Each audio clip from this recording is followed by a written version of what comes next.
your acid part. Okay, acid part yun na yan.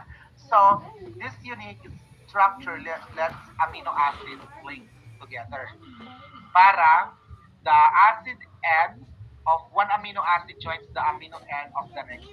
Magpo-form sila ng peptide bond. Okay? Peptide bond yan. Ngayon, pag may long chain naman of amino acid will link this way like what? Polypeptide chain. Okay? So, polypeptide chain is one or more folded polypeptide chains, or this is what? A functional protein. A functional protein. Polypeptide. Okay? A functional protein. So, types of amino acid, this is very common na rin. We do have 20 different amino acids, right? We do have the essential amino acid of 9, and non-essential amino acid is how many?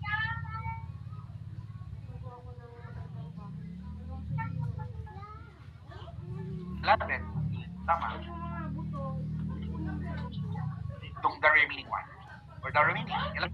If one if even one is missing from your diet, of course, the body cannot build proteins properly. Ngayon, magkakaroon siya ng, or the growth stops and the tissues will break down.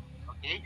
And for the non-amino acid naman, or non-essential amino acid, this body can make them inside our cells. So, ibig sabihin, these are the nutrients for from existing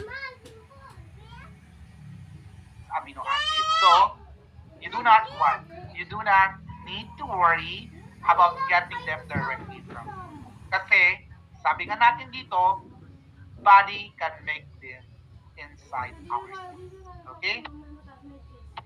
Next is the protein quality. Okay, when we say complete protein, nandiyan na rin yan, very basic, contain all 9 essentials amino acid. Best quality is what? Support growth, repair, and health perfectly. Animal foods. Pag plant foods, incomplete, very